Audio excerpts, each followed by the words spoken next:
Hi everybody, this is Joshua Kirk back with you guys once again on YouTube. And now it's time for episode 57 of Album of the Day. And before we get to it, I'd just like to talk about something in the background of this video. A few days ago, my dad recently ordered a Gizmo doll. You know, the one, the Mogwai from Gremlins. So the Gizmo doll recently came in the mail today, so I recently got it. So yeah, it's a cute little doll in the background, a little replica of Gizmo. So I thought I'd talk to you about that. But anyway, let's get on to the review. So today's band is an artist that I've reviewed a few episodes ago, but I've been getting so deep into their music lately that I found a reason to soon come out with another album review of one of their things. And Philip of Consequence of Sound, who Skype chats with me once in a while, recently did an article on this band. I'm gonna do another review of an album by They Might Be Giants, the Brooklyn-based alternative rock duo that seem to have this sort of wide appeal that totally impresses me and a bunch of music critics that have praised their work, everybody from NPR and whatnot. So I'm here to review the band's third album, released in 1990, and their first album to be on a major label. The album is called Flood. And this is my favorite They Might Be Giants record. So, and usually those favorite records of mine are usually the ones that I definitely know I want to review. So, anyway, here's the cover, spine, the other spine, and the back. And this is on Elektra Records.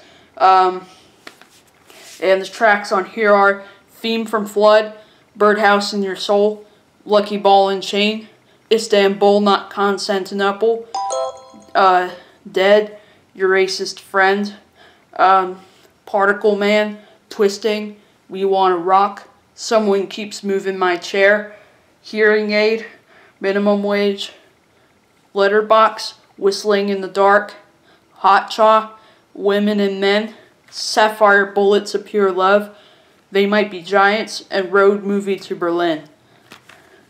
So anyway, there's the paper for it. It's like a little poster right there. This is, of course, like the album cover.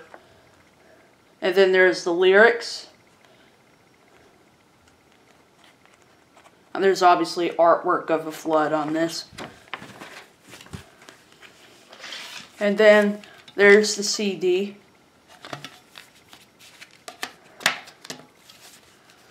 And this is the packaging for Flood. So it opens with Theme from Flood, which is a perfect way to open this record because it's an intro, but also because it kind of makes sense on here as their major label debut, because it kind of makes sense for something like that to let them open with something kind of ceremonial with some gospel vocals and trombone on there.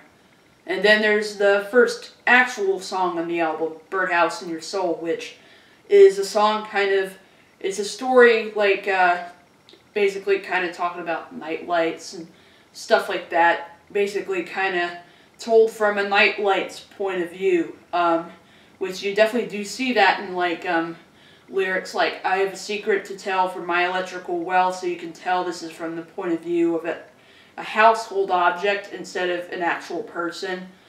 So it's kind of told from the point of, so it's sort of told from the point of view of a nightlight, which is, incredibly original of the band, pretty much. And then it kind of, it's got a mix of electric guitar, organ, a little bit of violin in there, as well as a weird little sampled trumpet in the middle, played by Frank London. So it's not live trumpet, it's actually a sampled one. And then there's Lucky Ball and Chain, which is a little more personal, kind of talking about basically regret of like, you know, being away from someone you love. You know, obviously it's kind of a song is kind of a descriptive like song kind of about like the regret you feel when you break up with somebody. Like it's not like I'm gonna kill myself kind of thing, but it's more like, you know, like this sucks kind of thing on there. And like it's got a little bit kind of you know, sort of this Irish kind of like almost kind of mountain feel to it with the use of the accordion, the mandolin, and the vocal, as well as the little bit of chorus vocals that come in like by like, you know, pretty much the second half of the track.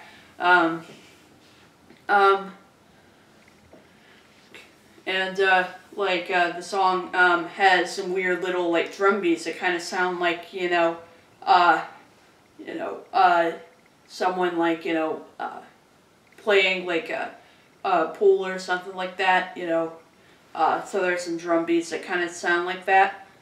And then there's the only cover song on the album, Istanbul, not Constantinople, which is one of the band's most popular tracks and one of their most frequently performed, their live shows. So it like starts out with a weird little violin at the beginning, and then eventually some of the other instrument comes in, and it's like, you know, a pretty cool song. And I do know a little thing about it, that everything on it, except for the violin solo at the beginning and the trumpet solo in the middle, everything on it is done with samples. And what sounds like an accordion, it's actually a melodica on there. So that's a little thing I know about it, but most of it's like samples and stuff like that. And then there's Dead, which is one of the better lyrical tracks on the record, which talks about, you know, it's told from the point of view of like a person who had just died, and like sort of likening himself to like a bag of groceries that accidentally was taken off the shelf before the expiration date. And it's like, you know, just one song on the record that, you know, the lyrics on it definitely it's definitely one of the better lyrical tracks, just because it's kind of one of those tracks that kind of pulls you in pretty much, because of, you know, the lyrics pretty much. And like Flood has like some of their strongest songwriting yet, I think, on record pretty much. So that's one reason I call it like my favorite They Might Be Giants record. Although I'm totally partial to some of the other albums like Lincoln or Apollo 18 or something like that. The sixth track is Your Racist Friend, and this is one other track that's one of the better lyrical songs on here. It's kind of a song, you know, it's kind of about how, you know, it kind of annoys you that some people are friends with people that obviously make a ton of stereotypes and decide to bash politics and stuff like that. So it's kind of a song about, obviously the narrator is someone who's getting annoyed because his friend is obviously friends with somebody that obviously lets the contents of a bottle do the thinking. And obviously, like, you know, says a lot of bullet head and madness, pretty much related to politics, because politics is, you know, bore these people. And it has, like, you know, a good sign of advice with the lyric, "Can't shake the devil's hand and say you're only kidding." And it's like, you know, the band performed this song on David Letterman, so like, pretty much since Lincoln was out, they started to get so popular and started to get just wide appeal to the point where, you know, they became one of the most popular and talked about alternative bands working in music. And Your Racist Friend has a cool little, like, you know, trumpet solo in the middle, so it's like a little party that goes on towards the middle of it with that cool little trumpet solo. And then there's the ever so famous song that inspired the name of the band's YouTube page, Particle Men, the song Particle Man. And, it's kind of a song about 4 different men. A guy named Particle Man, who everybody wonders if the water, gets him or something. And then a guy named Triangle Man that obviously gets into a fight with all these people. Person Man, who is feeling depressed and living his life in a garbage can. And Universe Man has a Millennium Hand and an Eon Hand. That's a powerful man, pretty much. Because it's a happy land when people meet up with him or something. And, that's just, a great... And, that's just, a cool song. I mean, there's some sort of instrument solo in the middle. I don't know if it was an accordion or a saxophone or whatever, but whatever it is, that solo just makes me very happy. The song Twisting kind of has rock and roll influence, or referenced lyrics, to be exact. Kind of about someone who doesn't need her basically about a girl that doesn't need her young, fresh fellows tape back, and all that, and plus, it has, kind of the lyric referencing of, trying to turn off a smoke machine, and Marshall stacks, which are, a guitar amplifier that's, used by millions of guitarists. And then the lyric Twisting in the Wind kind of has to do with death a little bit, because it kind of has to do with corpses kind of twisting in the wind. And then it gets even more kind of like rock and roll with the, in the middle of it, there's one of the Johns, like Flansburgh or Linnell or whoever, just screaming in the middle of it. And then there's the Irish-influenced track, kind of the Irish Celtic-influenced track, We Wanna Rock, which is, kind of a song kind of about how people are trying to stop others that want, something. In this case, it's about people who want to rock in order to tie a string around. And then, it also talks about people wanting prosthetic foreheads on their real heads. And, someone's trying to, kind of burn their plans down a little bit and kind of set them off a little bit. And it especially has kind of an Irish feel with the violin in there. It almost sounds like there's a tin whistle in there, but there's none in there, but just the combination of the accordion and the violin sounds something that I would hear in maybe Irish Celtic music or something like that. And then there's the disco-influenced track, Someone Keeps Moving My Chair. It's about a guy named Mr. Horrible that obviously is annoyed by someone moving his chair. And then it has a particularly original lyric about, balancing a glass of milk at a house where someone's friend accidentally got killed. And then there's the weird track Hearing Aid, which starts out with a weird little backwards loop of Your Mercy on there. And then it has some interesting little sonics going on.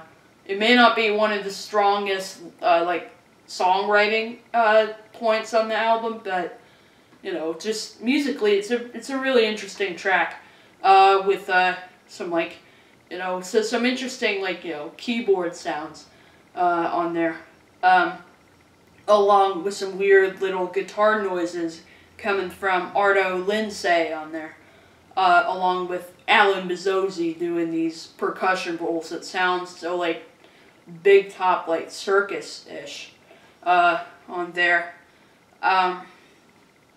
So it's, an interesting track in terms of, the sonics going on. And, there's and plus there's also some weird little drum sounds at the end that kind of sounds like maybe pencils on a desk at the end, during the really weird guitar noises at the end. And then there's Minimum Wage, which basically kind of ties the whole album together, which is the only recording that I know of, really the only recording I know of that have a whip crack on it. And then Letterbox is kind of this song that kind of, you know, is like this little like foot stomper on there. Whistling in the Dark has kind of this kind of, you know, pirate ship kind of feel to it. Mostly because of the accordion, and then there's this like big fat bass drum that I'm hearing on here too, along with the use of some horns on there. And then it's kind of a song about how sometimes how, you know, you only can do what you know how to do well. So it's obviously kind of a song about how even if it's only one thing that like even if it's one thing that you know how to do well, well, you know, you can only do what you know how to do well. So in this case, it's about a guy that obviously, you know, is only good at just whistling away in the dark or something. And then there's a particularly funny track, Hot Chaw, which has some weird little sounds on it. It has John Flansburgh using a bunch of kitchen appliances as like percussion to sample, pretty much. So you hear him like striking like a microwave and an oven and stuff like that with drumsticks and mallets to create the drum beat on there. And like the little buzzing sound that you hear at the beginning, that's his door buzzer. And then there's Women and Men, which blends in a little bit of sea shanty kind of elements in there, which kind of makes sense because it has lyrics that kind of reference ocean a little bit. Sapphire Bullets of Pure Love is another track that's not really so strong lyrically, but has some interesting little things going on with it musically. There's like this church organ like in the middle of it, along with a ton of like factory sounding percussion on there. So they like keep it simple, but at the same time keep it, you know, interesting with the sonics on that track.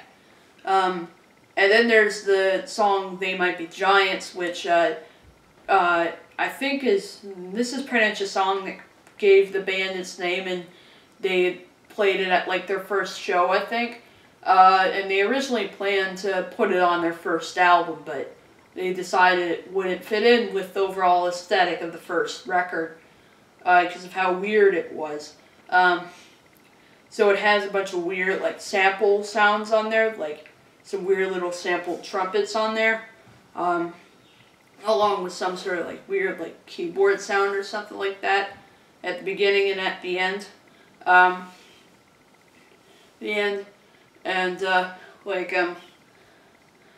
And then there's also kind of this, you know, rock guitar riff that kind of occurs quite a bit in the song. And then at the end you hear John Flansburgh like changing the pitch of his vocal by making it sound like a bunch of monsters in a cave or something like that.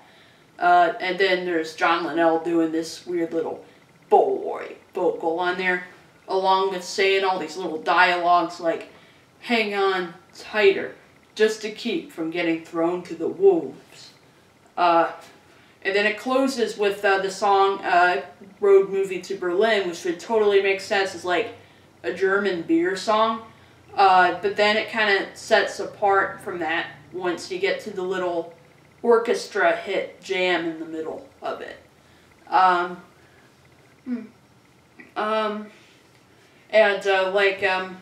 So this is an album that if you're new to They Might Be Giants, I highly recommend like checking out Lincoln or Apollo 18 or Flood or whatever. Like this certainly wouldn't be a bad intro to the band, and Lincoln certainly wouldn't be too bad of an intro to them either. And starting with Apollo 18 would be, you know, just fine too. So like, I'm usually one of those people who recommends someone scopes out an artist's older albums before they go to whatever they put out recently. Like I have listened to like part of like their most recent album, Glean, and what I heard, I didn't really care for, so I wouldn't really buy it. So, like, They Might Be Giants have put out plenty of underwhelming records, but I just have the ones that, that really stick out to me, and I want to get a copy of their first one pretty soon. And that's my review of Flood. I'll see you for episode 58.